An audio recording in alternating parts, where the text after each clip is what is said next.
Harapan besar digantungkan pada Polri untuk berbenah, meningkatkan profesionalitas dan membangun kembali kepercayaan masyarakat. Apa saja yang perlu diubah dalam reformasi kepolisian nantinya dan apa tantangan terberat dalam mengubah budaya yang sudah mengakar di tubuh kepolisian? Bagaimana pula DPR serta masyarakat bisa mengawal agenda reformasi kepolisian ini? Kita akan membahasnya dengan para narasumber yang sudah hadir di studio. Ada Bambang Rukminto, Pengamat Kepolisian, Arianto Sutadi, Penasihat Ahli Kapolri, serta Rudianto Lalo, anggota Komisi 3 DPR RI yang bergabung melalui sambungan Zoom. Selamat malam Mas Bambang, Pak Arianto, juga Pak Rudi. Terima kasih sudah hadir. Saya ke Pak Arianto dulu. Jadi sebenarnya untuk reformasi kepolisian ini kan seperti apa berjalannya agar seiring? Tadi ada penasihat khusus Presiden, salah satunya bidang kepolisian Pak Ahmad Doviri, tapi di sisi lain dibentuk juga komite reformasi kepolisian. Bagi saya itu melihatnya sebagai keseriusan Bapak Presiden ya, ingin betul-betul memperbaiki polisi yang sekarang ini. Nah, polisi reformasi itu istilahnya kan sekarang perubahan total ya, perubahan besar-besaran gitu ya. Reformasi. Padahal polisi itu ya sejak dulu dipisahkan tahun 2002 itu ya. Sejak ada undang-undang kepolisian itu dipisahkan dari TNI dari ABRI ya. Itu sudah direformasi dari militeristik menjadi polisi yang sivil ya. Gitu. Sudah melakukan reformasi di bidang kultural, instrumental, struktural dan kultural selama 20 tahun ini. Bahkan melalui grand strategi yang dulu grand strategi pertama kali itu ada 3 ya. Jadi trust building, terus partnership sampai strike for excellence gitu. Sekarang ditambah lagi sampai grand strategi sampai tahun 2045. Tapi dalam perjalanannya kalau menurut pengamatan saya sebagai saya yang jadi polisi selama 50 tahun ini dan di lingkungan Kapolri, itu untuk instrumental dan struktural tidak banyak masalah sebetulnya. Karena perkembangan polisi itu sekarang sudah hampir ya mengimbangi perkembangan lah gitu. Walaupun belum sampai ya, sekarang baru separuh. Artinya itu personilnya, peralatannya, terus organisasinya kan besar ya itu sesuai dengan tantangan yang dihadapi. Nah, kemudian instrumentalnya juga tidak masalah, tetapi di bidang kultural itu yang banyak dikatakan bahwa itu belum berhasil. Indikatornya bahwa di bidang kultural itu ya, sampai sekarang seakan-akan polisi kan dianggap kok masih cenderung pada kekerasan. Kemudian penegakan hukum yang tidak akuntabel, pelayanan yang buruk, kemudian pelayanan masyarakat yang ini dan sebagainya. Jadi itu kan yang dikeluhkan ya. Makanya itu kemarin ketika kita rapat di Mabes Polri sana, ini kan ada isu akan dibikin komisi gitu ya. Nah, kalau oke lah, polisi sekarang gini, sambil menunggu komisi itu berjalan dibentuk, polisi harus bebenah ini mana yang dianggap kurang gitu. Tuntutan itu kan ada 9 yang kemarin yang dikatakan ada 9. Nah itu langsung dibalas dengan sekarang istilahnya pakai quick win. Quick win ya. Quick win itu juga dari dalam internal kepolisian dulu sebelum dibentuk komite. Itu yang dikatakan polisi selama menunggu komite ini. Nah, quick win itu pada faktor-faktor yang sangat nendang lah untuk perbaikan polisi. Apa misalnya salah satunya? Yang nomor 1 adalah perbaikan sikap perilaku hedonis. Hedonis koruptif itu diberantas, nomor 1. Yang kedua, sikap yang arogan, tidak profesional. Itu juga yang nomor 2, sasaran nomor 2. Nomor 3 adalah kecepatan respon polisi kepada masyarakat kalau butuh bantuan. Aduan, layanan masyarakat. Misalkan ada rampok dia cepet gitulah. Termasuk responsif. Ya? Kemudian pelayanan masyarakat yang selama ini LP kan no viral no justice. Nah itu harusnya diberantas. Harusnya nggak ada no viral no justice gitu. Ya, harus langsung ditindaklanjuti. Terus kemudian pelayanan yang sangat buruk tadi dibilang ya. Nanti targetnya adalah pelayanan yang betul-betul bersih dari korupsi, cepat dan tuntas. Kurang lebih itu. Jadi kira-kira ada 7 poin itu yang untuk diperbaiki, diharapkan dalam waktu singkat akan terjadi perubahan dan kelihatan oleh masyarakat. Nah, kalau Mas Bambang lihatnya biar quick win-nya itu berjalan dengan baik? Ya, problem yang disampaikan Pak Arianto tadi itu yang diharapkan masyarakat. Upaya untuk membangun sesuai dengan harapan masyarakat itu sudah dilakukan lama memang sejak reformasi 99 ya ketika pemisahan TNI Polri. Tapi udah 2 dekade berlalu ini ya. 2 dekade berlalu, terus kemudian isu-isu yang terkait problem di kepolisian kan masih marak. Ya. Apalagi setahun terakhir misalnya muncul ada sorotan masyarakat terkait dengan Partai Coklat misalnya seperti itu. Artinya kan kalau saya melihat kalau ingin kepolisian ini sesuai dengan harapan masyarakat, lebih profesional, lebih independen, lebih humanis, itu tidak harus ada perubahan yang lebih sistemis ya. Karena kalau menurut amanat TAP MPR tahun 2007 tahun 2000, ada lembaga kepolisian nasional yang seharusnya bisa menjadi alat kontrol dan pengawasan yang kuat. Yang kemudian diwujudkan dalam Undang-Undang 2 itu bentuknya adalah Kompolnas. Tapi faktanya kan Kompolnas tidak terlalu efektif untuk mengawasi dan melakukan kontrol kepada kepolisian. Yeah. Makanya instrumen yang sudah reformasi instrumental, struktur yang sudah dilakukan oleh kepolisian ini tidak memberikan dampak apapun terhadap perubahan kultur gitu loh. Makanya memang harus ada dorongan dari negara makanya kalau kemarin Presiden memberikan pernyataan terkait pembentukan komisi reformasi Polri, sebenarnya ini adalah evaluasi pada Kompolnas dan Polri yang selama ini tidak sesuai dengan harapan masyarakat itu. Artinya ada sesuatu yang keliru terkait reformasi Polri selama ini. Gitu. Memang perubahan dari Polri ini tidak bisa serta-merta dibebankan pada Polri karena tidak akan mungkin bisa selesai karena resistensi di internal kepolisian pun akan sangat tinggi karena banyak yang kelompok-kelompok faksi-faksi lah, faksi-faksi yang pro status quo udah nyaman dengan kondisi saat ini dengan yang seperti disampaikan Pak Rianto tadi dengan gaya hidup hedon, koruptif dan sebagainya seperti itu ini pasti akan resisten dengan upaya mendorong Polri yang lebih baik itu akan resisten. Namanya dibongkar ya pasti banyak yang tidak akan nyaman dengan nyaman seperti itu.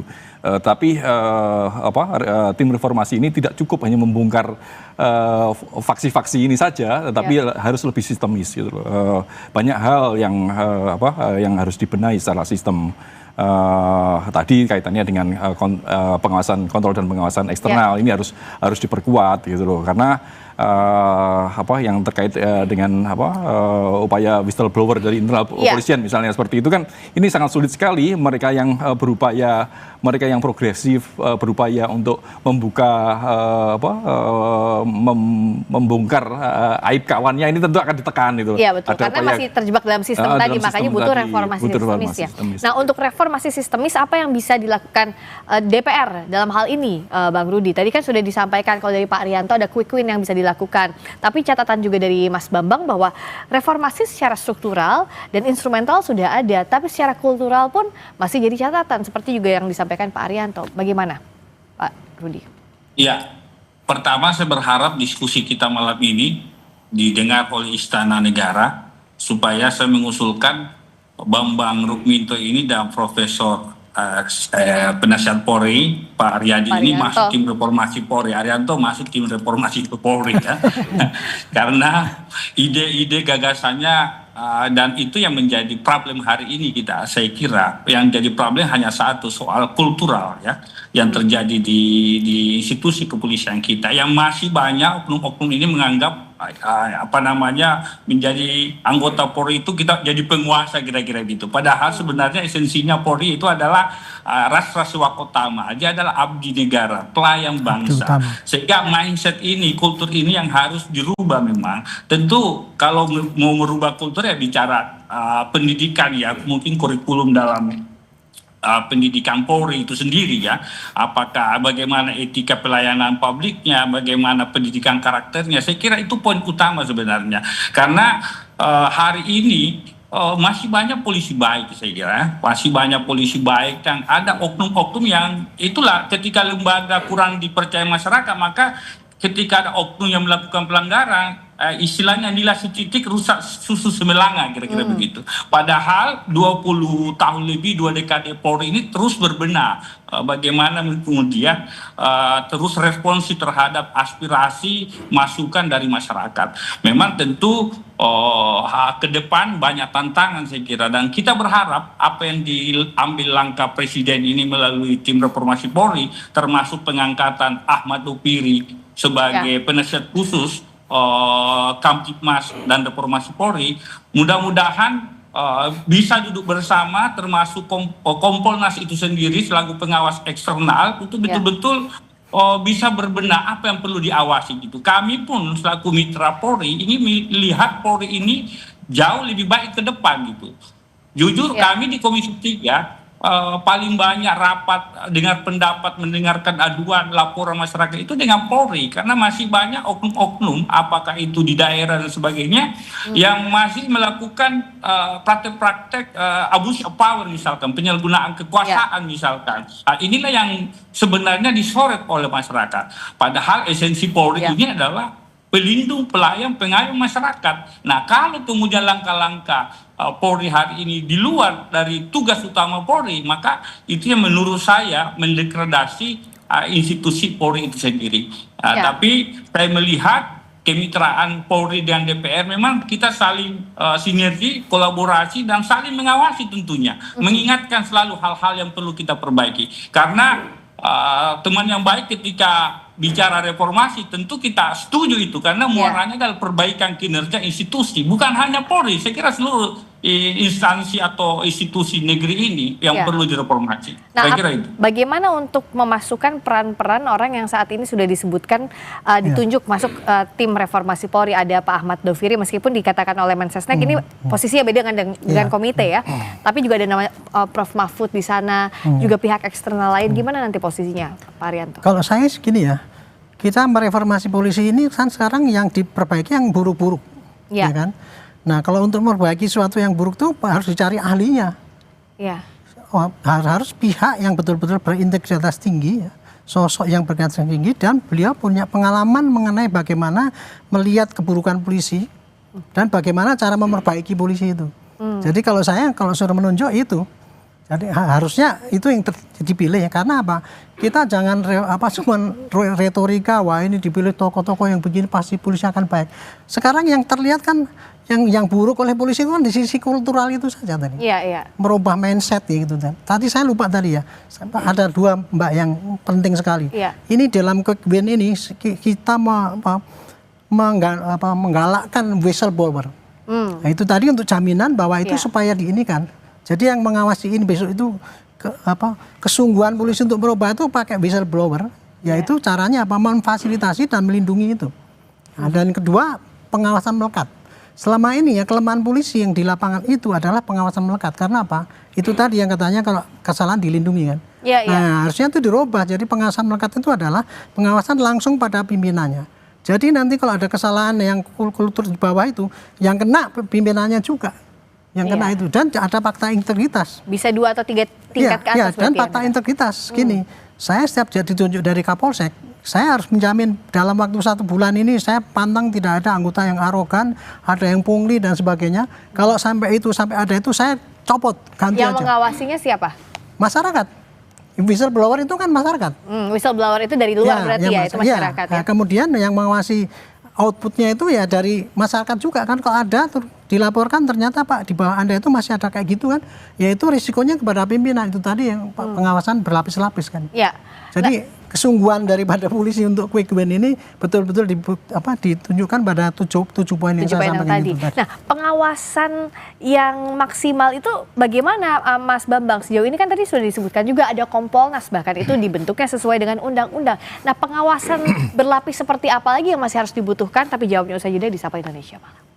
Terima kasih Anda masih bersama kami di Sapa Indonesia Malam. Menteri Koordinator Bidang Hukum, HAM, Imigrasi, dan Pemasyarakatan Yusril Iza Mahendra bilang Presiden Prabowo Subianto akan membentuk tim reformasi kepolisian dalam waktu dekat.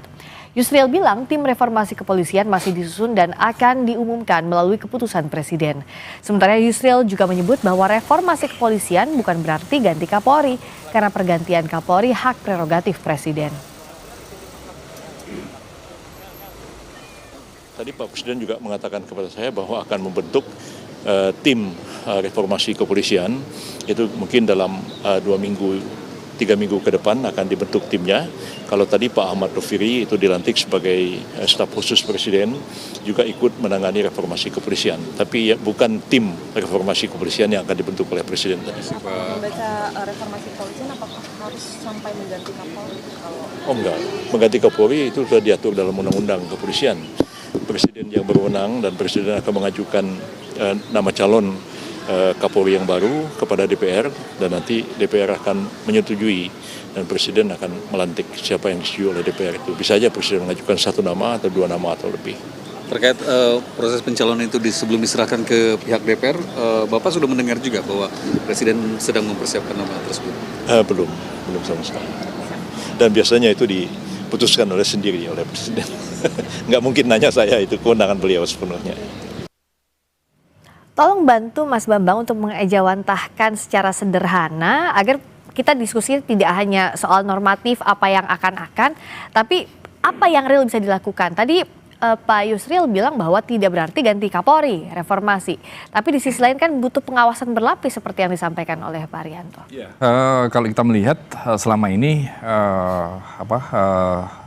reformasi belum berjalan sepenuhnya seperti harapan masyarakat gitu. Pengawasan eksternal itu sudah ada Kompolnas, tapi faktanya kan masih ada problem. Makanya instrumen sudah ada seperti disampaikan Pak Arianto, tapi bagaimana implementasi instrumen itu dilakukan ini kan menjadi pertanyaan dan menjadi problem saat ini gitu. Makanya dengan adanya Komisi Reformasi Polri yang akan dibentuk oleh Presiden, ini tentunya tidak hanya sekedar membuat sesuatu yang utopis, yang ideal, tapi lebih pada lebih teknokratis kan, lebih bagaimana percepatan untuk melakukan reformasi Polri ini seperti harapan masyarakat gitu. Jadi lebih pada teknis gitu. Jadi benar yang disampaikan Pak Arianto tadi bahwa Komisi Reformasi Kepolisian ini harus diisi orang-orang yang benar paham Polri seperti itu dari berbagai bidang, karena problem kepolisian ini bukan hanya melulu hanya persoalan personil perusahaan, tapi banyak amanat undang-undang dasar itu kepolisian menjadi garda utama di bidang keamanan. Sementara keamanan ini kan sangat luas sekali, gitu. Jadi tidak bisa hanya ditangani oleh kepolisian gitu. Makanya tim reformasi ini pun juga harusnya memberikan draft terkait bagaimana reformasi keamanan di sektor keamanan ini, karena tantangan ke depan semakin besar gitu, dan tidak bisa dipikirkan oleh Polri sendiri gitu. Bahwa nggak bisa solusinya utopis-utopis semuanya. Tidak bisa, harus lebih teknokratis, lebih teknis gitu, seperti itu. Kalau tadi sampaikan Profesor Yusril bahwa pergantian Kapolri itu prerogatif Presiden, semua paham. Tetapi makanya kita berharap Kapolri sekarang itu juga melakukan percepatan terkait perbaikan Polri, yang karena selama ini yang disorot masyarakat tentu masa jabatan Pak Listio sampai saat ini, itu yang menjadi problem. Makanya evaluasi cepat diharapkan Polri ini selagi tim reformasi Polri ini belum terbentuk seperti itu. Kalau ini sekarang dulu harus sudah ada. Gitu. Kalau kemudian tim reformasi ini sudah terbentuk kan tinggal ngeklopkan saja ini mana yang harus diperbaiki gitu. Jadi nggak dari nol lagi. Dari nol lagi. Kalau ngomong terkait dengan reformasi kultural, tadi memang harus mulai dari hulu hulu, mulai dari rekrutmen, kurikulum pendidikan, kemudian meritokrasi, kontrol pengawasan, dan kalau lebih jauh lagi juga terkait dengan bagaimana perencanaan anggaran, perencanaan kebijakan, itu sangat kompleks sekali gitu loh. Dan harapannya tim reformasi ini mendorong menjadi tangan kanan Presiden untuk melakukan percepatan terkait reformasi Polri. Kalau dari Pak Rudi, apakah setuju juga bahwa bukan berarti diterjemahkan sebagai ganti Kapolri, tapi apa yang harus dilakukan? Ya, kalau saya melihatnya memang perbaikan institusi tidak melihat orang per orang tapi perbaikan institusi untuk kemudian bagaimana menjawab ekspektasi publik yang ingin melihat institusi kepolisian ini betul-betul institusi yang dicintai rakyat. Ini kan soal paradigma, melihat polisi kan kadang-kadang identik dengan penguasa gitu kan, orang takut dan sebagainya, padahal harusnya polisi adalah bagian yang tidak bersaing dengan rakyat, sipil kan, itu satu hal. Yang kedua, proses penegakan hukum. Nah, kita berharap KUHP yang lagi dirancang DPR bersama pemerintah ini bisa menjawab, kemudian bisa memberi terobosan jalur yang benar kepada institusi penegak hukum kita, apakah kepolisian, kejaksaan, KPK, agar dalam menegakkan hukum ada rambu-rambunya. Kadang-kadang kan selama ini KUHP kita yang masih kurang diatur, akhirnya sering terjadi penyalahgunaan kekuasaan. Misalkan orang dilapor, orang tersangka seumur hidup, orang misalkan tidak jelas ada kepastian hukum terhadap kasus yang dilaporkan di kepolisian dan sebagainya.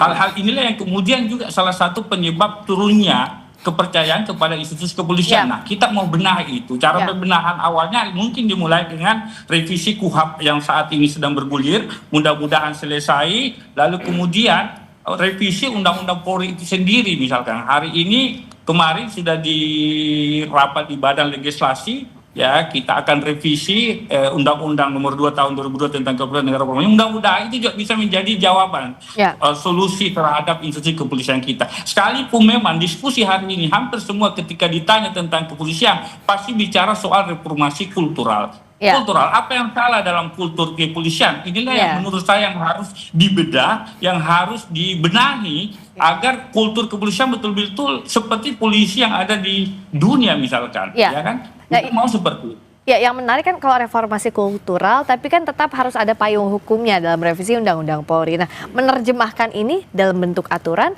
instrumen apa lagi yang dibutuhkan? Kalau untuk kultural itu, Bu, ya, itu instrumen untuk merubah itu sudah lengkap tuh, tebal sekali tuh, Bu, program-programnya itu. Bahkan ya yang namanya kode etik itu dijabarkan menjadi 4 seksi ya. Satu kotik individu, masyarakat, lembaga, negara, itu detail sekali itu. Tapi jelas. kenapa nggak jalan? Itulah masalahnya, karena pengawasan lemah itu tadi. Makanya tadi jawabannya adalah pengawasan melekat itu harus direformasi, dirubah total. Jadi tadinya ya kalau seandainya ada orang atasan membiarkan bawahannya itu kena gitu, jangan itu dianggap sebagai biasa, atasannya disikat juga. Komandannya juga harus bertanggung jawab itu, kalau perlu diganti. Itu tadi jaminan. Ya. Jadi kalau ada yang dibawa salah ya sampai komandan ini ya kena. Kultural nggak jalan itu karena apa? Adanya pelanggaran tidak ditindak dengan tegas. Kenapa tidak ditindak dengan tegas? Karena selama ini pelanggaran yang dilakukan oleh bawahan itu mestinya diawasi oleh atasannya, tapi atasannya sendiri juga sudah busuk juga. Jadi kan nggak bisa bagus kan itu kan. Termasuk juga komandan setempat itu tidak care dengan apa yang dilakukan oleh bawahan. Dan selama ini tidak pernah ada. Oh sorry ya, saya gini. Untuk SDM sekarang ini, untuk jabatan polisi sudah ada asesmen tuh. Asesmen dinilai itu kemampuannya berapa, kapasitas memimpin dan sebagainya. Tapi yang belum disertai sekarang adalah fakta integritas. Artinya gini, kamu kalau jabat segini, apa taruhan kamu gitu? Misalnya ya, saya jadi Kapolres, oke lah, saya jadi Kapolres Pak, saya jamin daerah saya bebas narkoba. Daerah saya bebas judi. Kalau tidak, ganti saya. Jadi gitu. ada target ya? Ada target dan ada ukuran gitu. Ini yang harus disampaikan pada masyarakat bahwa polisi itu betul-betul apa itu memang dan berkeinginan untuk memperbaiki lah. Contoh tadi itu whistleblower itu. Kalau kita kan takut-takut ya tapi justru kita memberikan fasilitas pada mereka. Silakan. Iya. Nah, kalau dari Pak Rudi bisa nggak target tadi misalnya untuk nge-push memang dilaksanakan, dimasukkan ke instrumen undang-undang, ke revisi undang-undang tadi? Ya, makanya dengan terbentuknya nanti keinginan Presiden membentuk tim reformasi Polri, lalu kemudian sudah ada penasihat khusus bidang Kamtimas reformasi Polri dan Kapolri, kalau ini duduk bersama merumuskan satu kebijakan untuk perbaikan internal Polri, ya itu yang kita sambut. Apakah nanti perbaikan regulasi, kita lihat nanti di revisi undang-undang Polri, apa yang kurang, apa yang harus ditambah, apa yang perlu dihilangkan misalkan. Yang pasti kita setuju bahwa muaranya adalah perbaikan kinerja institusi kepolisian. Kita mau polisi dipercaya rakyat, kita mau polisi hadir selalu bersama rakyat, sehingga betul-betul mimpi kita polisi menjadi bagian ketertiban dengan rakyat itu bisa terwujud. Kira-kira begitu. Kalau dari Mas Bambang? Ya, problem yang disampaikan Pak Rianto tadi adalah real ya. Bagaimana pengawasan melekat itu tidak berjalan kalau pucuk pimpinan juga tidak konsisten dalam melaksanakan peraturan-peraturan yang dibuatnya sendiri. Makanya ketika muncul Komisi Reformasi bentuk presiden ini juga harus kuat, harus ada payung hukum juga terkait dengan ini. Ya, sementara ini revisi undang-undang masih berjalan. Tentu peraturan Perpres atau keputusan presiden itu cukup cukup untuk menjadi naungan, karena bagaimanapun juga saat ini Kapolri di bawah presiden seperti itu. Artinya ini juga harus bisa sinergi keduanya antara Kompolnas, Polri maupun tim reformasi ini kalau ingin perbaikan Polri ke depan. Dan saya rasa goodwill presiden maupun political will presiden saat ini sudah sangat bagus sekali, dan semuanya harus mendorong bersama-sama, karena kalau tidak 20 tahun itu pendek gitu loh. Indonesia Emas itu 20 tahun lagi, dan Polri harus dipersiapkan. Jangan sampai momentum ini lewat lagi ya. Lewat lagi, dan karena kalau tidak ya sorotan masyarakat semakin gencar, apalagi kalau kita melihat bagaimana aksi-aksi unjuk rasa, apalagi kita melihat geopolitik, geostrategi dunia, bagaimana Nepal terjadi kemarin seperti itu kan, ini kita tidak berharap ke arah sana. Makanya harus ada saluran-saluran untuk aspirasi masyarakat terkait dengan perbaikan-perbaikan itu. Nanti di diskusi berikutnya kita akan bahas juga bagaimana progresnya ke depan itu yang ditunggu. Jangan sampai seperti poco-poco ya, maju 1 langkah, mundurnya 2 langkah. Reformasi Polri secara real yang kita tunggu. Terima kasih Mas Bambang, terima kasih Pak Arianto, terima kasih juga Pak Rudi sudah terima kasih. Indonesia Malam. Terima kasih Prof. Terima kasih. Saya doakan beliau yang masuk nih. Amin. Amin, nanti kita tunggu. Jalannya udah beda nanti ya, di bawah statusnya sebagai anggota komite. Terima kasih.